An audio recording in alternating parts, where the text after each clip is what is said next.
Electricity chapter के exercise से related कुछ न्यूमेरिकल्स को डील करेंगे।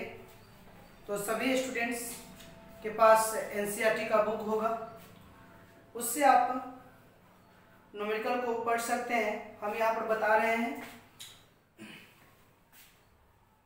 3.3 का क्वेश्चन नंबर ए। देखिए इसमें दिया हुआ है कि 1 ओम 2 ओम और 3 ओम के 3 रजिस्टर है जो कि श्रेणी क्रम में संयोजित है। इट मीन्स कि सीरीज में कंबाइंड है। प्रतिरोधकों के संयोजन का कुल प्रतिरोध क्या है? तो इस क्वेश्चन में ये पूछा गया है कि इसका इक्विवेलेंट रेजिस्टेंस बताइए 1 ओम 2 ओम 3 ओम। ठीक है, ये क्वेश्चन नंबर ए है। इसी का 3.3 का ही बी पार्ट्स क्या कर रहा है कि यदि प्रतिरोधकों का संयोजन किसी 12 वोल्ट की बैटरी जिसका आंतरिक प्रतिरोध नगण्य है से संबद्ध है तो प्रतिरोधक के सिरों पर वोल्टता ज्ञात कीजिए। तो सबसे पहले आपको क्या करना होगा, न्यूमेरिकल पढ़ लिए। इसके बाद जो यहाँ पर सिचुएशन कह रहा है उसके अनुसार से आप फिगर को ड्रॉ कर लीजिए। तो सबसे पहले हम लोग क्या करते हैं कि फिगर को ड्रॉ कर लेते हैं।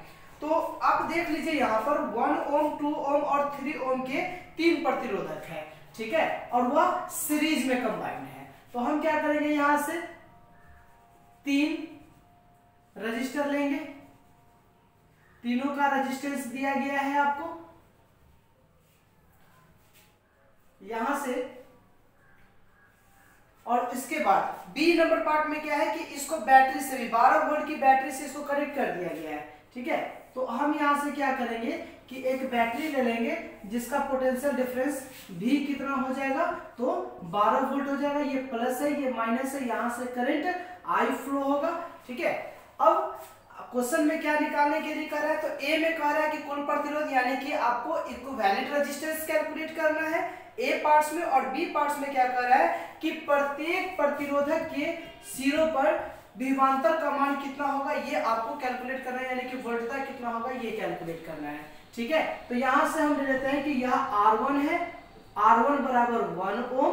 उसके बाद इसको हमने R2 ले लिया, इसका रेजिस्टेंस R2 क्वेश्चन में दिया हुआ है कि ये है 2 ओम है, और उसके बाद R3 है, ये है आपका 3 ओम। ठीक है, उसके बाद हम यहां से पॉइंट इंडिकेट कर देते हैं। सपोज दैट कि यह A है, यह पॉइंट B है, यह पॉइंट C है और यह पॉइंट D है। ठीक है, तो हम इसका जब सॉल्यूशन करते हैं, ठीक है, ये A का सॉल्यूशन है, ये देखिए ये तो फिगर बन गया।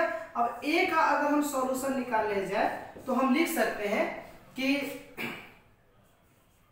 R1 R2 और R3 श्रेणी क्रम में जुड़ा है ना। इंग्लिश में कैसे लिखेंगे, तो R1 R2 and R3 are connected in series. Okay, तो equivalent therefore RS equivalent resistance का फॉर्मूला क्या होता है, तो R1 plus R2 plus R3। ठीक है, तो यहां से RS बराबर हो जाएगा, R1 का वैल्यू कितना दिया गया है, तो 1 ओम प्लस 2 ओम प्लस 3 ओम, और ये कितना हो जाएगा देख लीजिए, तो 2 और 1 3 और 3 6, यानी कि यहां से RS बराबर आ गया 6 ओम। यानी कि इक्विवेलेंट रेजिस्टेंस का वैल्यू हमें मालूम हो गया कि इक्विवेलेंट रेजिस्टेंस कितना होगा, 6 ओम होगा। यानी कि ए पार्ट हमारा सॉल्व हो गया। अब बी पार्ट कर रहा है। ठीक है,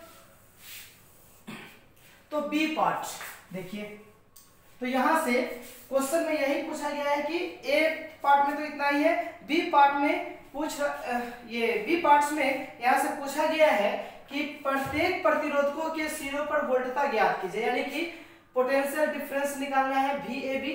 VBC और VCD निकालना है। तो अब यहां से देखिए,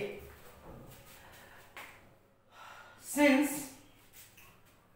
RS इक्विवेलेंट रेजिस्टेंस कितना आया है बताइए, 6 ओम, ठीक है 6 ओम। उसके बाद वोल्टता बताइए, तो यहां से वोल्टेज कितना है, तो यहां से लिख लेते हैं वोल्टेज इज इक्वल टू हो जाएगा कितना, 12 वोल्ट। कितना हो जाएगा, 12 वोल्ट। यानी कि बैटरी से ली गई धारा कितनी हो जाएगी, तो यानी कि यहां से हम लिखेंगे बैटरी से ली गई धारा I। इसका मतलब क्या हुआ कि current drawn from battery, current drawn from battery I। तो I बराबर क्या होता है, तो आपको मालूम है कि I बराबर होता है V/R, और R यहाँ क्या हो जाएगा, इक्विवेलेंट रेजिस्टेंस। तो अब बताइए यहां से बैटरी से कितना करंट लिया गया है, तो I बराबर V का वैल्यू कितना है बताइए, वोल्टेज कितना अप्लाई हुआ है, 12 वोल्ट। तो हम यहां से क्या लिखेंगे, 12 वोल्ट की बैटरी है और इक्विवेलेंट रेजिस्टेंस कितना है हमारा, 6 ओम है, यानी कि ये हो जाएगा 6 ओम। उसके बाद अब यहां से 6 गुना कितना हो जाएगा, 12 हो जाएगा, तो हम इसको लिखेंगे 2। और आप यहां पर ध्यान दो कि करंट कैलकुलेट करना है, करंट का ऐसा यूनिट क्या होता है, तो करंट का ऐसा यूनिट एम्पियर होता है। तो बैटरी ने कितना करंट रिलीज किया, 2 एम्पियर। अब ध्यान दीजिए, कंसेप्ट में मैंने आपको सिखाया था कि 2 एम्पियर का करंट R1 से जाएगा, उतना ही एम्पियर का करंट R2 से भी फ्लो होगा और R3 से भी होगा। क्यों होगा ऐसा, क्योंकि यह तीनों सीरीज में है। और स्टूडेंट्स याद कीजिए कि सीरीज में कॉमन कौन रहता है, तो करंट, और डिवीजन किसका होता है, तो पोटेंशियल डिफरेंस का। तो आपको मालूम होना चाहिए कि यहां से पोटेंशियल डिफरेंस का डिवीजन हो जाएगा, लेकिन करंट क्या रहेगा, कॉमन रहेगा। अब देखिए पोटेंशियल डिफरेंस R1 के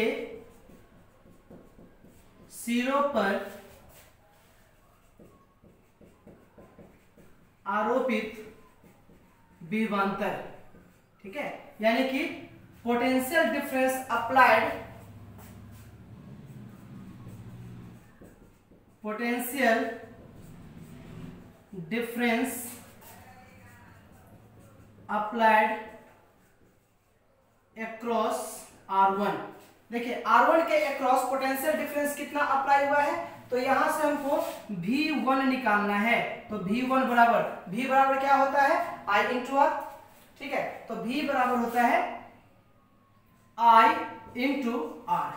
तो ध्यान दीजिएगा इधर I इंटू R, करंट कितना फ्लो हो रहा है बताइए, तो यहां से R नहीं लिखना है, क्या लिखना है, R1 लिखना है, क्योंकि R1 के अक्रॉस हमको पोटेंशियल डिफरेंस निकालना है, तो हम यहां से R1 लिखेंगे। तो अब बताइए यहां से V1 कितना हो जाएगा, तो I, यानी कि करंट का वैल्यू कितना है, 2 एम्पियर। तो हम यहां से लिखेंगे 2 एम्पियर, यानी कि 2 इंटू, उसके बाद R1 कितना है बताइए, तो R1 का वैल्यू यहां से देख लीजिए 1 ओम है, यानी कि यहां से 1 लिखेंगे। अब चूंकि पोटेंशियल डिफरेंस का ऐसा यूनिट क्या होता है, वोल्ट होता है, 2 इंटू 1 कितना हो जाएगा, 2 वोल्ट हो जाएगा। उसके बाद R2, यानी कि R2 के सिरों पर आरोपित विभवांतर, आरोपित विभवांतर, जस्ट इंग्लिश वैसे ही लिख लेंगे, potential difference applied across R2, ठीक है। तो यहां से लिखते हैं पोटेंशियल डिफरेंस अप्लाइड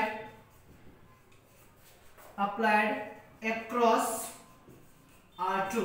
तो R2 के अक्रॉस पोटेंशियल डिफरेंस कितना अप्लाई हुआ है, तो आप फॉर्मूला लगा दीजिए V2 इज इक्वल टू कितना हो जाएगा, I इंटू R2 हो जाएगा। I का वैल्यू कितना 2 और R2 का वैल्यू बताइए, तो R2 यहां से कितना दिख रहा है, 2 ओम दिख रहा है, तो हम यहां से 2 लिख देंगे। और पोटेंशियल डिफरेंस का ऐसे मात्रा क्या होता है, वोल्ट होता है, तो 2 इंटू 2 कितना वोल्ट हो जाएगा, तो ये हो जाएगा 4 वोल्ट, ठीक है। उसके बाद अब R3 के अक्रॉस, तो देखिए R3 के सिरों पर आरोपित विभवांतर, ठीक है। आप इंग्लिश वैसे ही लिख लोगे, पोटेंशियल सिमिलरली जैसे आप लिखे वैसे ही आप इंग्लिश लिख लीजिएगा, कोई दिक्कत नहीं होगा। तो potential difference applied across R3 that is equal to V3 is equal to I into R3। I का वैल्यू कितना रहेगा, 2 ही रहेगा, और R3 का मान कितना है, तो यहाँ 3 ओम है ना, और पोटेंशियल डिफरेंस का ऐसा यूनिट वोल्ट होता है, तो 3 इंटू 2 कितना हो जाएगा, 6 वोल्ट हो जाएगा। अब इसके बाद स्टूडेंट खुद जजमेंट किए, स्टूडेंट अपना खुद जजमेंट कर सकता है कि हमने जो सॉल्यूशन किया वो सही है या गलत है। ये तरीका मैं आपको बताता हूं। ये कितना है, 12 वोल्ट की बैटरी है, तो 12 वोल्ट की बैटरी है, तो यही 12 वोल्ट 3 भागों में डिवाइड हुआ है, तो इसका अर्थ ये होगा कि V1, V2 और V3 तीनों को ऐड कर देंगे तो वह किसके बराबर होना चाहिए, V के बराबर होना चाहिए। तो अब आप यहां से देख लीजिए कि V1 कितना है, 2 वोल्ट, V2 कितना है, 4 वोल्ट, और V3 कितना है, 6 वोल्ट। तो अब आप तीनों को ऐड कीजिए, 2 और 4 6 और 6 12 वोल्ट, और बैटरी भी कितना वोल्ट का है, 12 वोल्ट का है। इसका मतलब ये हुआ कि ये हमारा कैलकुलेशन बिल्कुल सही है।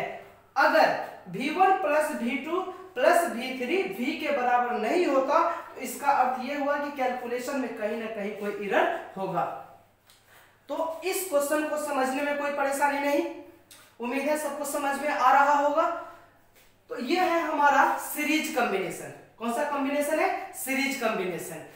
अगर पैरेलल कॉम्बिनेशन रहेगा तो क्या होगा, तो पैरेलल कॉम्बिनेशन में कॉमन कौन रहता है बताइए, पोटेंशियल डिफरेंस। डिवीजन किसका होता है, करंट का डिवीजन होता है, तो स्वाभाविक है कि वहां आपसे करंट पूछेगा। जब पैरेलल कॉम्बिनेशन दे देगा ना, तो पैरेलल कॉम्बिनेशन में पूछेगा कि R1 से कितना करंट जा रहा है, R2 से कितना करंट जा रहा है, R3 से कितना करंट जा रहा है। तो ये करंट कैलकुलेट करने के लिए आपसे पूछा जाएगा। जिस तरह से यहाँ सीरीज कॉम्बिनेशन है, तो सीरीज कॉम्बिनेशन में डिवीजन किसका हो रहा था, पोटेंशियल डिफरेंस का। तो आपसे ये पूछ दिया कि हर एक रजिस्टर्स के अक्रॉस पोटेंशियल डिफरेंस कितना होगा, ये कैलकुलेट कीजिए, और जो हमने यहाँ पर कैलकुलेट कर लिया। ओके, तो ये 3.3 का ए और बी दोनों पार्ट्स का सॉल्यूशन हो गया। ठीक है, आप इस वीडियो को देखिएगा, ठीक है, सारे क्वेश्चन को फिर से समझिए, देखकर समझ लीजिए, और उसके बाद खुद से बनाने का ट्राई कीजिए। देखिए, हमारे 1000 बार वीडियो को देख लीजिएगा, उससे कोई फर्क नहीं पड़ेगा। फर्क तो तब पड़ेगा ना जब आप बिना लेक्चर को देखे हुए आप उस क्वेश्चन को फिर खुद से सॉल्व कर सकते हैं। अगर ये एबिलिटी आप में आ जाती है तो न्यूमेरिकल सॉल्व आप आसानी से कर लेते हो। ठीक है, तो इसमें हम लोगों को भी खुशी मिलेगी। चलिए, हम इतना मेहनत करके ये वीडियो को शूट कर रहे हैं और बच्चे इससे कुछ सीख रहे हैं, तो उम्मीद है आप लोगों को ये समझ में आया होगा। ठीक है, नेक्स्ट क्वेश्चन हम लोग देखते हैं 3.4। 3.3 था, अब हम 3.4 के तरफ बढ़ेंगे।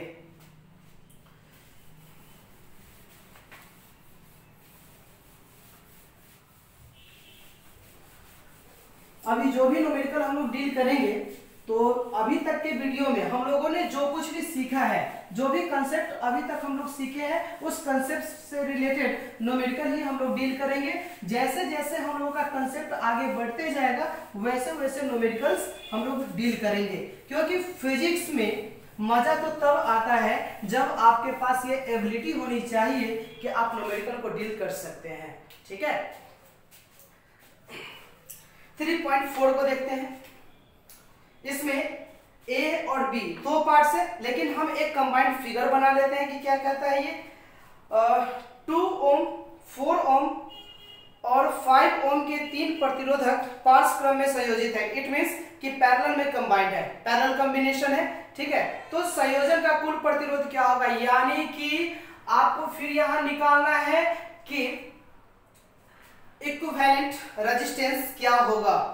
उसके बाद यदि इस कॉम्बिनेशन को 20 वोल्ट के बैटरी से अगर हम कनेक्ट कर दे, तो बैटरी से ली जाने वाली धारा कितनी होगी और प्रत्येक रेजिस्टेंस से कितना कितना धारा प्रवाहित होगा, ये भी आपको कैलकुलेट करना है। तो सबसे पहले हम क्या करते हैं, फिगर को ड्रॉ कर लेते हैं। तो हम यहां से देखते हैं 2 ओम, 4 ओम और 5 ओम। ठीक है, तो हम यहां से फिगर को ड्रॉ कर लेते हैं।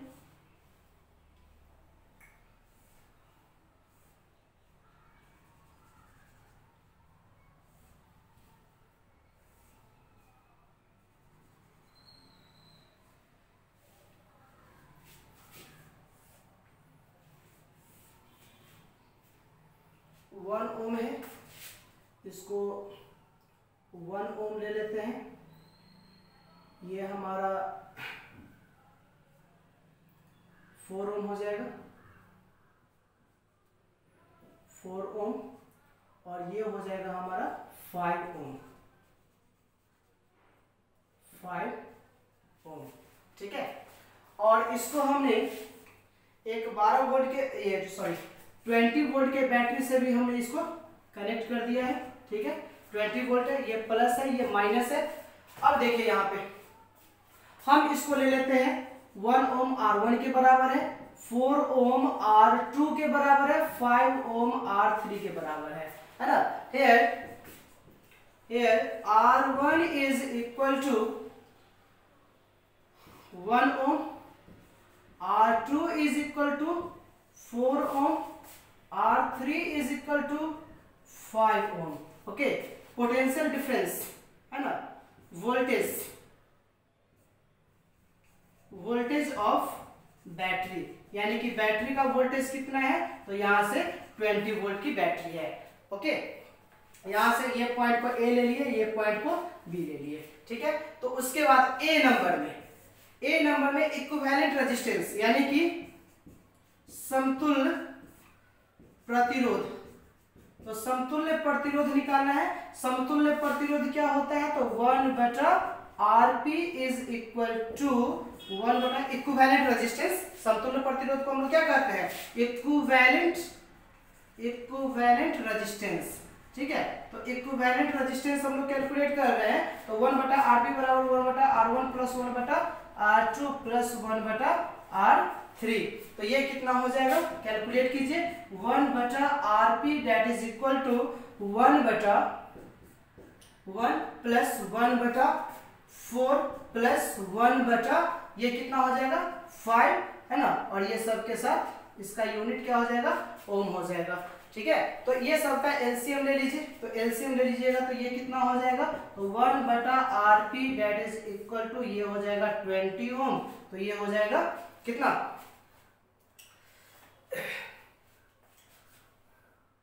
20 प्लस 5 प्लस ये हो जाएगा 4।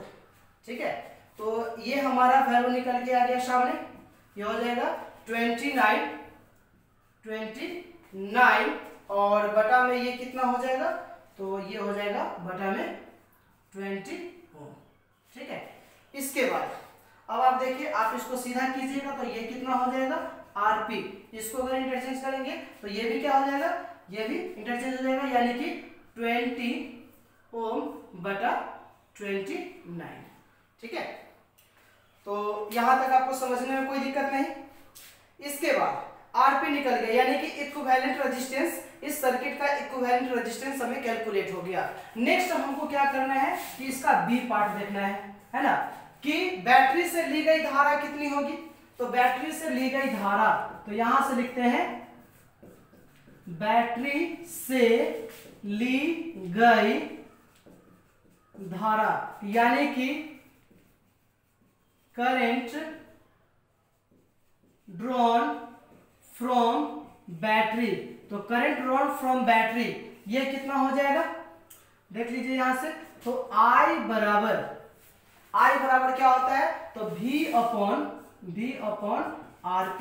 तो V अपॉन Rp हो जाएगा, तो V कितना है, वोल्टेज कितना है, देखिए 20 वोल्ट है, तो हम यहां से क्या लिखेंगे इसको, 20 बटा Rp का वैल्यू कितना आया है, 20/29, यानी कि ये आ जाएगा 20/29। तो अब ये देखिए 29 तो ऊपर चला जाएगा, 20 से 20 कैंसिल हो जाएगा, यानी कि यहां से I बराबर हो जाएगा 29 एम्पियर। ये करंट किससे लिया जा रहा है, बैटरी से ली गई धारा, current drawn from the battery.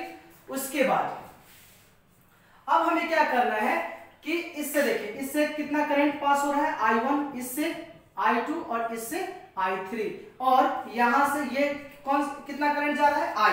तो ये I करंट A पर जाने के बाद कितने भाग में डिस्ट्रीब्यूट हो गया, 3 भाग में। तो बैटरी ने कितना करंट दिया, 29 एम्पियर। अब यही 29 एम्पियर ना I1, I2 और I3 में जाएगा।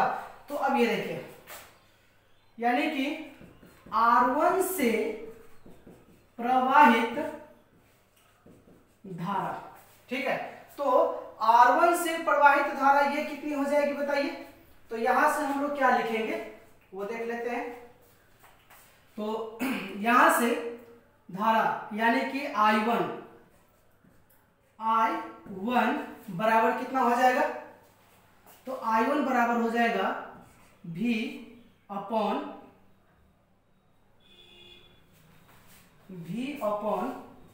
R1, ठीक है, V अपॉन R1। तो बताइए V कितना है यहां पर, V हो जाएगा, क्योंकि पोटेंशियल डिफरेंस तो कॉमन रहने वाला है। यहाँ पोटेंशियल डिफरेंस कितना है 20, तो R1 के अक्रॉस, R2 के अक्रॉस, R3 के अक्रॉस, तीनों के अक्रॉस पोटेंशियल डिफरेंस कितना रहेगा 20 ही रहेगा। यानी कि ये हो जाएगा 20 बटा R1 का वैल्यू 1 है यानी कि 1, और ये हो जाएगा एम्पियर यानी कि ये 20 एम्पियर हो जाएगा। उसके बाद R2 से प्रवाहित धारा, आप इसको इंग्लिश में भी लिख सकते हैं करंट थ्रू R1, है ना। R2 से प्रवाहित धारा यानी कि करंट थ्रू R2 का वैल्यू कितना है 4 ओम है। तो आप यहां से I2 का वैल्यू देख सकते हैं। तो I2 बराबर क्या हो जाएगा V बटा R2 हो जाएगा। तो V का वैल्यू कितना है 20, R2 का वैल्यू कितना है 4 है। आप इसको काट दीजिए तो ये कितना हो जाएगा 5, यानी कि ये हो जाएगा 5 एम्पियर। तो देखिए टोटल करंट कितना 29 में I1 कितना है 20, उसके बाद I2 कितना है 5, दोनों का ऐड कीजिए 25, बचा कितना 4। तो ऑब्वियस है कि आगे जो I3 का मान आएगा वो 4 ही आएगा। देख लेते हैं करके। R3 से प्रवाहित धारा यानी कि हम यहां से कह सकते हैं करंट थ्रू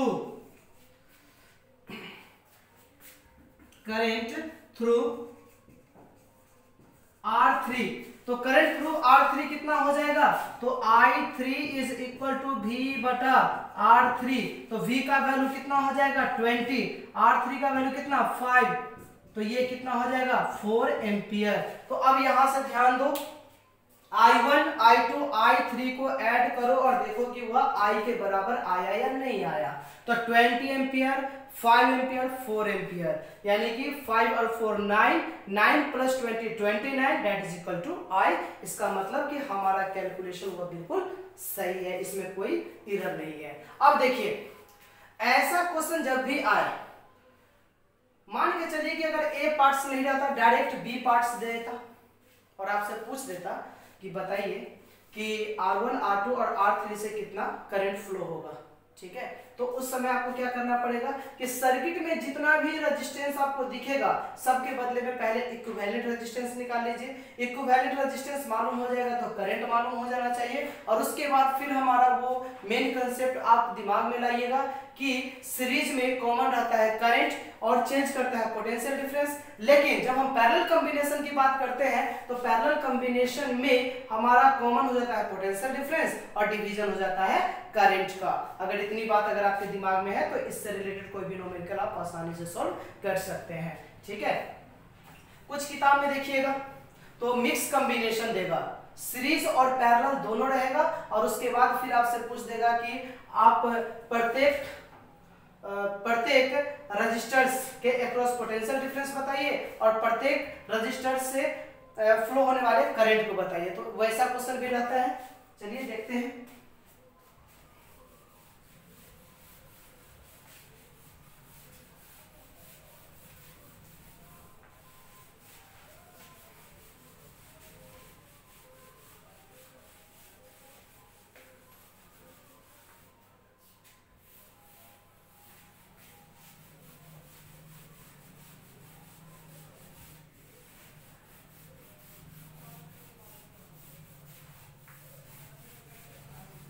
ओके स्टूडेंट्स, तो अब हम लोग मिक्स्ड कॉम्बिनेशन देखते हैं, है ना।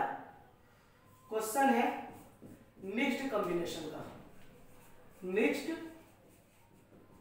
कॉम्बिनेशन, ठीक है, यानी कि सीरीज और पैरेलल दोनों रहेगा। ओके, तो हम यहां से एक सर्किट पहले ड्रॉ करते हैं। मान लेते हैं कि यहां से एक ऐसा सर्किट बनाते हैं,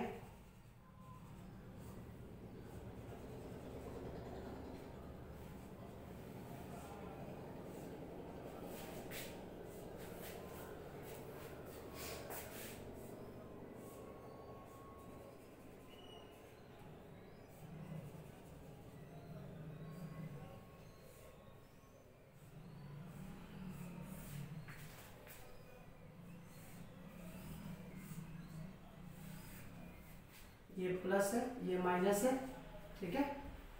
उसके बाद हम यहाँ से क्या करते हैं, यह ले लेते हैं R1, ये R2 है,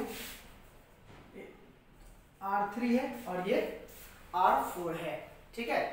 तो अब हम यहाँ से क्या देखेंगे कि अगर यहाँ पर हम ले लेते हैं 1 ओम, ये ले लेते हैं 2 ओम, उसके बाद या फिर ये 2 ओम है तो ये भी 2 ओम ले लेते हैं, और ये ले लेते हैं हम 4 ओम, तो ये भी ले लेते हैं 4 ओम, ठीक है, ये भी 4 ओम ले लेते हैं, ठीक। अब यहां से number A, find equivalent resistance. B number में find current drawn from battery, okay, यानी कि find current drawn from battery. उसके बाद सी नंबर में find current through each resistance, ठीक है। उसके बाद डी नंबर में find potential difference across each resistance. आप इस क्वेश्चन को नोट कर लीजिएगा। यहां पर हमने R1, R2, R3, R4 लिया है, ठीक है, सबका वैल्यू दिया गया है। उसके बाद आपसे ये पूछ रहा है फर्स्ट नंबर में कि find equivalent resistance of the circuit का इक्विवेलेंट रेजिस्टेंस निकालिए, यानी कि यह विद्युत परिपथ दिया गया है, इस विद्युत परिपथ का है ना समतुल्य प्रतिरोध कितना होगा ये आप निकालिए, बैटरी से ली गई धारा कितनी है ये निकालिए, प्रत्येक प्रतिरोधक से प्रवाहित होने वाली धारा कितनी है ये कैलकुलेट कर लीजिए, और प्रत्येक प्रतिरोधक के दोनों सिरों पर आरोपित विभवांतर कितना है ये निकाल लीजिए, ठीक है। तो इस टाइप का क्वेश्चन सोल्व करने के लिए सबसे पहले हम ए नंबर का सॉल्यूशन करते हैं। सॉल्यूशन किसका करेंगे, ए नंबर का। तो देखिए यहां से R1 और R2 किस में है, पैरेलल में है, फिर R3 और R4 क्या है, पैरेलल में है, ठीक है। तो यहां से लिखते हैं कि since R1 and R2 are connected in parallel, है ना, यानी कि R1 और R2 समांतर क्रम में जुड़ा है। R1 और R2 किस क्रम में जुड़ा हुआ है, समांतर क्रम में, इसीलिए 1/Rp बराबर हो जाएगा 1/R1 प्लस 1/R2, यानी कि ये हो जाएगा 1/2 ओम प्लस 1/2 ओम, और इसको अगर हम बराबर करेंगे तो ये हो जाएगा 1 प्लस 1 बटा कितना 2 ओम, यानी कि 2/2 ओम। तो अगर हम इसको कैंसिल कर देंगे तो 1 ओम आएगा। तो अगर आप इसको सीधा कीजिएगा तो यहां से Rp का वैल्यू कितना आ जाएगा, 1 ओम आ जाएगा, ठीक है। उसके बाद यहां से 3 ओम एंड 4 ओम, तो आप यहां से कैलकुलेट कर सकते हैं, ठीक है। Since R3 and R4 are connected in parallel, ये दोनों भी किस में है, पैरेलल में है, देयरफॉर 1/rp डैश कर लेते हैं। यहां से क्या लिख लेते हैं, rp, और यहां से हम क्या लिख लेते हैं, rp डैश बराबर 1/r3 प्लस 1/r4, यानी कि ये हो जाएगा 1/rp dash is equal to, ये दोनों का वैल्यू कितना है, 4 ओम है, तो 1/4 ओम प्लस 1/4 ओम, तो ये हो जाएगा, दोनों को एलसीएम कितना हो जाएगा, 4 ओम, तो ये हो जाएगा 1 + 1 यानी कि 2/4 ओम, कैंसिल कीजिएगा तो ये हो जाएगा 1/2 ओम। तो आप यहां से आर पी डैश का वैल्यू कितना निकल गया, यहां से 2 ओम।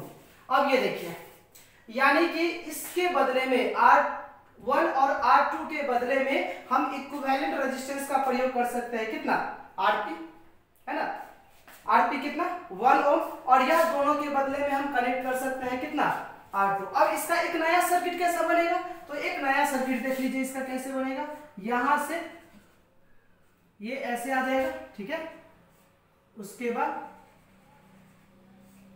ये आ जाएगा, यहां से बैटरी, ठीक है, बैटरी कितने वोल्टेज का है ये अभी हम नहीं दिखाया है, ये अभी हम आपको बता दे रहे हैं। ये जो है ये कितना है, 1 ओम है, ठीक है, तो यहां से आर पी बराबर कितना ओम है, 1 ओम है। उसके बाद आर पी डैश ये कितना ओम है, 2 ओम है। तो अब देखिए तो जरा, ये दोनों किस में है, सीरीज में है, तो आप यहां से लिख सकते हैं, ये प्लस रहेगा ये माइनस रहेगा, है ना, since R P and RP dash are connected in series, therefore चूंकि यह दोनों किस में जुड़ा हुआ है, श्रेणी क्रम में जुड़ा हुआ है, इसीलिए आर एस, ठीक है, तो आर एस बराबर क्या हो जाएगा बताइए, तो आर एस बराबर हो जाएगा हमारा R P plus R P dash, दोनों का ऐड कीजिए, 1 ओम प्लस 2 ओम बराबर कितना, 3 ओम, यानी कि यह दोनों के बदला में एक सिंगल रजिस्टर्स का हम प्रयोग कर सकते हैं, और यह सिंगल रजिस्टर्स का जो प्रयोग करेंगे तो इसका रेजिस्टेंस कितना ओम हो जाएगा, ठीक है, तो ये हो जाएगा हमारा 3 ओम, ठीक है, तो ये हो गया आर एस के बराबर, ठीक है। तो ये हमारा इक्विवेलेंट रेजिस्टेंस निकल गया, किसका, इस सर्किट का। फिर से समझिए इसको, ए का सॉल्यूशन हमने किया, इस सर्किट में 4 रजिस्टर्स दिख रहा है आपको, हर एक का रेजिस्टेंस आपको दिया गया है, इस सर्किट का इक्विवेलेंट रेजिस्टेंस निकालना है। ये दोनों हमको क्या दिख रहा है, तो ये दोनों पैरेलल में दिख रहा है, ठीक है। मान लेते हैं कि यहां से करंट पास हुआ I, ठीक है, I बराबर क्या होता है, V/R होता है, ठीक है, तो V/R, तो हम यहां से ले लेते हैं कि यह 12 वोल्ट की बैटरी है, कितने वोल्ट की बैटरी है, 12 वोल्ट की बैटरी है, तो ये भी कितने रहेगी, 12 वोल्ट, और ये भी 12 वोल्ट, ठीक है। तो अब यहां से करंट I, यहां से भी क्या करंट जाएगा, I जाएगा, मान लेते हैं कि यहां से I1, फिर यहां से I2, ठीक है, लेकिन फिर ये I1 और I2 फिर यहां पर आके यहां से कितना करंट जाएगा, I जाएगा, ठीक है, और फिर यहां पर आके ये करंट हो जाएगा, मान के चलिए कि ये हो जाएगा I3 और ये हो जाएगा I4, ठीक है। तो अब हमको I1, I2, I3, I4 ये कैलकुलेट करना है। कैसे कैलकुलेट करेंगे, उसके लिए सबसे पहले आप ये देख लीजिए कि इक्विवेलेंट रेजिस्टेंस कितना निकल गया, 3 ओम, ओके, तो यहां तक समझने में कोई दिक्कत नहीं। अब बी नंबर पार्ट्स लेते हैं, find current drawn from battery, ठीक है, तो यहां से अभी जो है हम इसको यहां से इसको इरेज कर देते हैं, ओके।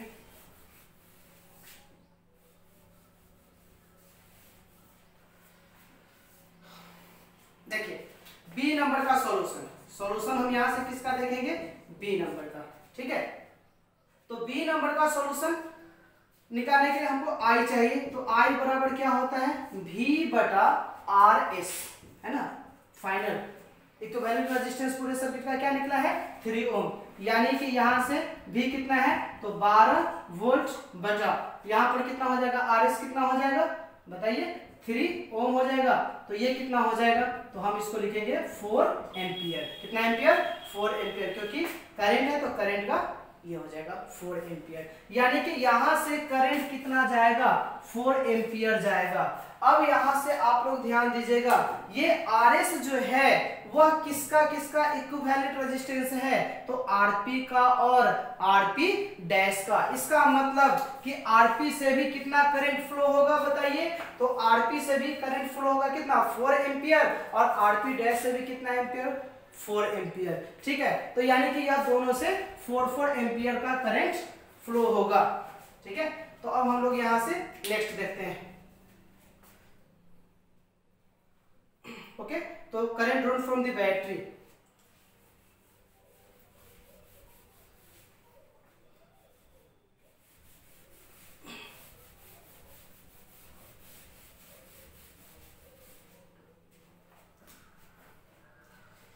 उसके बाद सी नंबर के लिए देखते हैं, करंट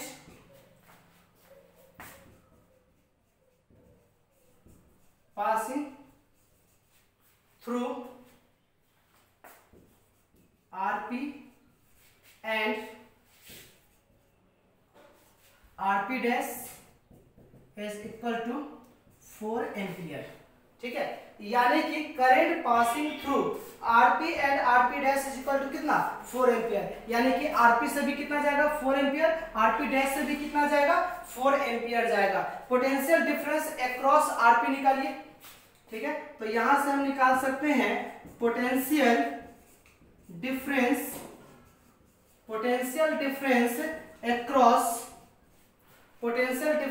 अक्रॉस RP। तो पोटेंशियल डिफरेंस अक्रॉस RP अगर निकालना है, यानी कि VP निकालना है, तो बताइए कितना हो जाएगा, तो V बराबर क्या होता है I इंटू R, और R यहां नहीं देना है, RP देना है। I का वैल्यू कितना है बताइए 4 है, तो हम यहां से क्या लिखेंगे 4 लिखेंगे। ओके, और उसके बाद इसका गुना किसके साथ, तो RP का वैल्यू कितना है 1, तो ये 1 हो जाएगा और ये वोल्ट हो जाएगा, है ना, यानी कि यहां से VP का वैल्यू कितना हो जाएगा 4 वोल्ट। देखिए बैटरी कितने वोल्ट का है 12 वोल्ट का, 12 वोल्ट का ये एनर्जी किसको किसको मिल रहा है RP को और RP डैश को, यानी कि 4 वोल्ट इसको मिल रहा है, तो ऑब्वियस है कि इसको 8 वोल्ट मिलेगा। अब देख लेते हैं, तो अब यहां से इसका हिंदी हम लिख सकते हैं कि RP के सिरों पर आरोपित विभवांतर। ठीक है, उसके बाद ये हो गया इसका हिंदी।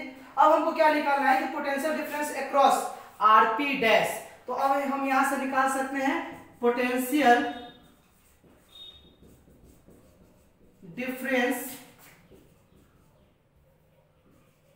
Across RP dash.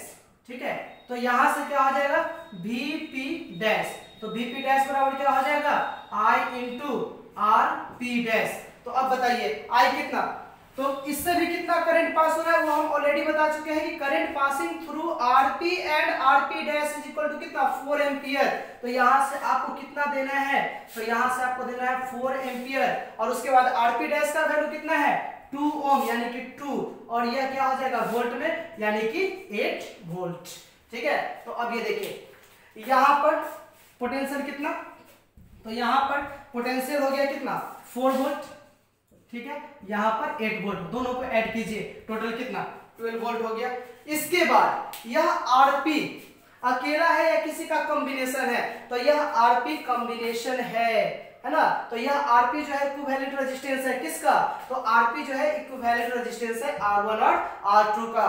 तो RP के अक्रॉस पोटेंशियल डिफरेंस 4 वोल्ट है, इसका मतलब कि R1 के अक्रॉस भी कितना रहेगा 4 वोल्ट, और R2 के भी अक्रॉस कितना रहेगा 4 वोल्ट। उसके बाद बताइए RP डैश ये अकेला है या किसी का इक्विवेलेंट है, तो यह RP डैश इक्विवेलेंट है किसका, तो RP डैश इक्विवेलेंट है R3 और R4 का।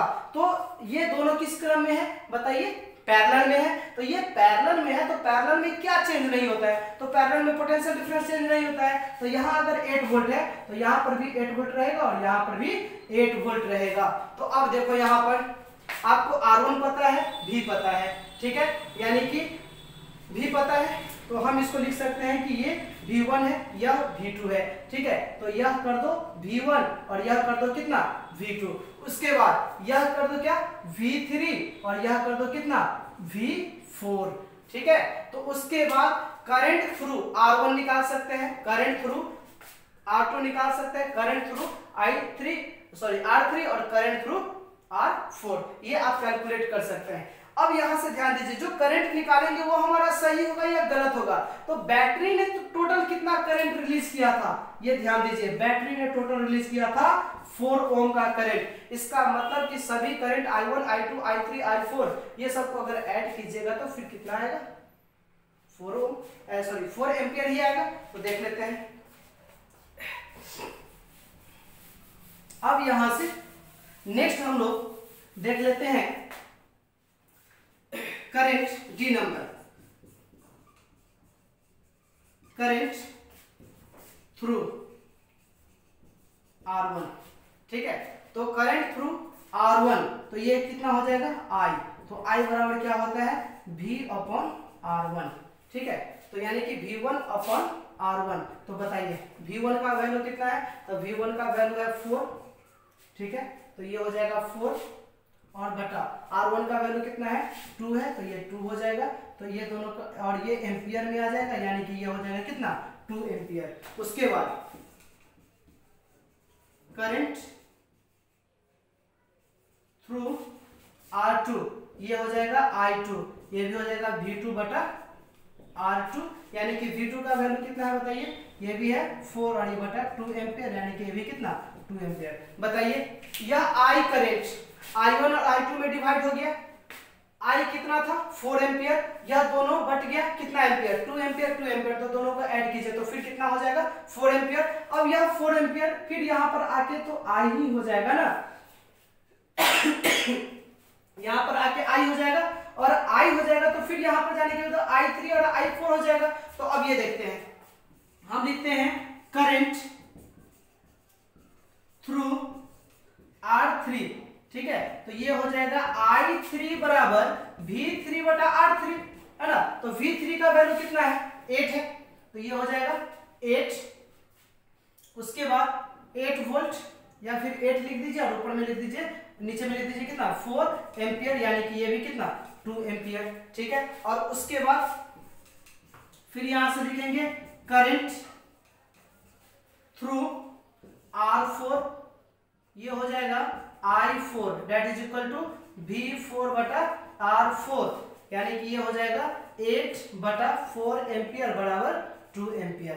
तो अब ये देखिए, ये हमारा एक प्रोसेस हुआ कि सभी प्रतिरोधक से प्रवाहित होने वाली धारा को हमने निकाल दिया, कितना एम्पियर आया 2 एम्पियर हर एक से प्रवाहित होगा। तो इस टाइप का क्वेश्चन कभी भी आपको दिखे तो सबसे पहले आपको क्या करना है कि सर्किट का इक्विवेलेंट रेजिस्टेंस निकाल लीजिए। सर्किट का इक्विवेलेंट रेजिस्टेंस निकालने के बाद आप ये देखिए कि उसमें पोटेंशियल डिफरेंस कितना अप्लाई हो रहा है, तो वहां से बैटरी से ली गई धारा आपको मालूम हो जाएगा, ठीक है। और उसके बाद जब आप ऊपर से नीचे की तरफ आए थे तो अब आप नीचे से ऊपर की तरफ जाइएगा तो आपको पता चल जाएगा, है ना, कि जो हम इक्विवेलेंट निकाले हैं वो सीरीज का है या पैरेलल का है। फिर हम वहां पर सोच लेंगे कि पैरेलल में क्या नहीं बदलता है और क्या बदल जाता है। तो ये है हमारा सीरीज, पैरेलल और मिक्स्ड कॉम्बिनेशन से रिलेटेड क्वेश्चंस, ठीक है। तो स्टूडेंट आशा रखते हैं कि आप लोगों को ये समझ में आया होगा, ठीक है। तो बाद बाकी न्यूमेरिकल्स हम लोग अगले क्लास में देखेंगे और कुछ टॉपिक भी पढ़ेंगे, ठीक है। आज के लिए इतना ही, दैट्स ऑल।